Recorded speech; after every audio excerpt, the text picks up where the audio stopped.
What's going on, Cougar fans? Peter Borkowski here on the Cougar Sports Network, bringing you this edition of Coaches Weekly. And for one final time this season, I am joined by head coach of the CUC men's volleyball team, Coach Manos. Welcome back to the show, Coach. Excited to talk to you one more time. Yeah, thanks for having me. Of course. Well, the season has come to an end. We saw your season finale here at CUC on Saturday. Unfortunately, you dropped it to Marion 3-2, but the big focus of the day was, of course, David Vale, as the lone senior for the Cougars, got honored during the senior day festivities. So I'm sure you've already said your piece to him and, to the team, but one final time for camera, can you just talk about what David has meant for this program? I know you've only had him for 2 years, half of his career here at CUC, but just the leadership, he was the only senior on the team this year. Just what has he meant to this program as he gets ready for the next stage in his life? Yeah, David Vales has embodied a success story for a CUC athlete, but also just in terms of the volleyball program. The kind of guys that we want to bring in. He's gone through 3 coaching changes, COVID, and all kinds of adversity. Yeah. But on top of that, he's avid with his studies. He's involved with coaching at the high school level, and then he also refed for quite some time. So the guy is a volleyball lifer, and if you look at his statistics, his performance, I guess you could say, has improved every year steadily. And it shows in his game as far as his adjustments, his ability to follow, whether it's coaching notes or scouting reports, or just pick on teams where they're weakest.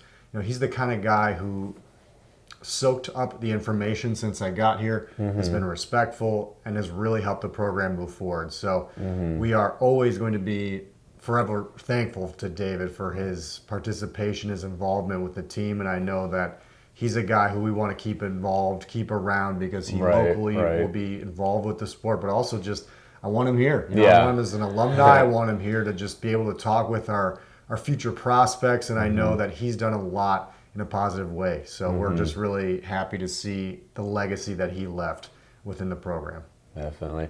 Well, zooming out now, I do want to look at the whole season. I know it just ended less than a week ago, so you're probably still gathering your thoughts on it. But obviously no playoffs this year for the team, but still, can you just kind of give your general feelings, your general takeaways, immediate takeaways, I should say, from the season? I know we're still digesting what happened, but just, however many days it has been since the finale, what is kind of your main takeaways from what this last season brought for you and the squad?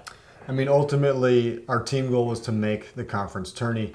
It's going to be the standard here going forwards. And the reality is on Saturday, we were one set short. If we had won that match on Saturday, we would have gotten in. Unfortunately, we lost in 5. But the reality, too, is that we have a lot of freshmen involved, and they're playing big-time minutes. And to see them ranked at the top of the conference board, JR is he was the top freshman offensive leader, whether it was kills, points, between aces and everything, he was number 1 in the conference. We have guys like Marcin Hoffman who played a huge role in just our offense as a whole and ability to score. Leon was a big part of our defense and just really matured in the front court. And Yaz, even though he was in and out at times just for some other reasons, was really efficient from the service line, played a lot of quality minutes, and was a huge involvement. So between the 4 of them, the huge involvement from the sophomores who were returners, we know that our core was one of the youngest in the country, but we're just really encouraged about what's ahead. Looking at the guys who are already committed, the freshmen who are kind of on the brink, so the next one's up. Long term, we're in a very positive position. We're very opportunistic, and even though this year was just one set short, we just feel really confident about the way they're going to go about their business, and I already know they've started just between the weight room and preparation for next year. So although this year was the tough year, we laid the foundation for success, and I think that's the most important thing for us as a program, where we did the heavy lifting this year as far as having graduated so many from the year before, having all those accolades, accomplishments, things like that, where we know in the next year, 2 or 3, even though we'll be young still as a core, that it's going to be a big, big movement up, and I don't know that uptick is going to slow down here anytime soon. Definitely. Well, despite some of the struggles, there's still plenty of highlights from the season. What are some of the ones that come to the top of your mind? You guys had multiple reverse sweeps. I'm sure one of those probably sticks in your mind. That Lakeland one was big. Just what are some of the highlights from the season? Big wins, big plays, senior night, whatever it was that really floats to the top of your head right now. Just seeing the overall growth and maturity of the team from a coaching standpoint is always the best part, right? In terms of them just recognizing responsibility, ownership, and being able to adjust their game. I mean, it's a wild growth curve. If you look at the film from our first match versus the end of the season, we're able to go toe-to-toe with the best of the conference when we're playing guys who are, quite frankly, older than our graduate assistant, right? So when we have those guys graduating in the conference who are 5th and 6th years, that whole redshirt opportunity is starting to change. And when we are at an older age here, we know that 4 to 6 year gap, now that it's closing, we're in a great spot. Right. So from a coaching standpoint, I think that's it. Also, just seeing us be able to have multiple reverse sweep also shows that we have guys who can do it. The consistency was going to be a challenge for us with us relying on so many freshmen and sophomores to pull a lot of weight, but the reality is that they did it, they persevered, and they're stronger because of it. So I'm sorry, I know that's like a holistic answer here, but there's just a lot to look back on and reflect that we know is really positive, and just again looking forward, it's really opportunistic. Right. Well, and as for you yourself, I mean, this is your second complete season here at CUC, and like you alluded to, a very different look from last year's team. Yeah. Last year's team, very senior, 5th year, whatever it may be, heavy. This year, like you said, one of the youngest teams in the whole nation. So how did this year differ from last year from your side of things, from the coaching side? What kind of things did you learn? How did you do things differently? Just what was mainly different about your second year at CUC than your first, other than just what the team was doing? Yeah, I mean, season one, just being thrown into it, right? Getting here right before season. I didn't even get to know the guys just because of the break and whatnot. The culture was already set. These guys were mature. They knew what they wanted. And year one was just trying to make sure they could go as far as possible.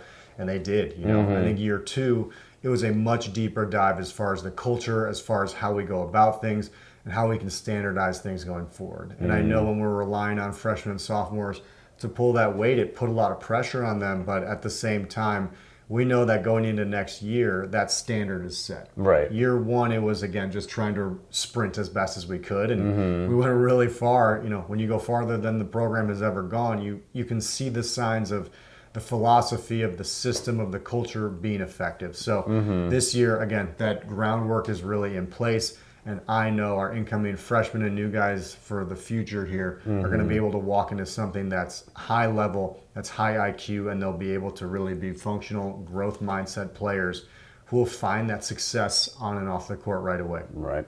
Well, and last thing to wrap up here, again, I know the season just ended, but looking ahead to next year, I mean, can you kind of give us a sneak peek of what to expect? Like you said, this young group is getting older, they're getting more experience. Obviously, you don't know what the final roster is. You were not even close to that point yet, but just what is kind of the direction that is going to be ideal for this program to go in next year? How do you build off of this very young team this year going into next year? What's kind of the ideal year look like coming up? So, I mean, we're still going to be young, obviously, with one senior next year, and then just a majority of our roster still being underclassmen. We will be young, but the thing is we're now experienced. I know these guys are going to get after it in the weight room, and I think that's a big change if you're talking about freshmen playing seniors or grad years. Having a lot of our core players have a year of full development, weight training, off-season training. They took a big step forwards when we did that across the summer and fall, but because we had so many freshmen, we kind of had to start just in the beginning of the fall. So I know that with the majority of the group, being ready to take on that workload, that will already show dividends. We'll be young again, but again, the IQ of the guys and their knowledge within the system will allow us to do more. In year one, we had to work with what we had. We did really well, and it was effective just because we had so much experience. Year two, obviously, is kind of a regrouping, but year three, I already know systems will be in place as far as tempo, wording, offensive systems, like all that communication style. That standard's already set, so that when the guys get here right away, or even just starting now, our seniors who are committed, they kind of know what's ahead, and we're just going to be able to guide them in the right direction. So I'm just like super excited for the program as a whole, knowing that this was the tough year. Right. And having that depth, too, means we're going to be a lot more competitive. Guys are going to have to work for their spots. They know that, and I think that competition, that camaraderie, that group dynamic is going to allow them to excel right away. Definitely. Well, the CUC men's volleyball season might have come to an end, but you can still find all updates about the team on our website, cucougars.com. Coach Manos, thanks again for joining me today and throughout this past season. Congrats on another season in the books, and I look forward to talking to you, when things start up next year. But until CUC men's volleyball is back in action, this is Peter Borkowski signing off the Cougar Sports Network and wanting to say, as always, go Cougars!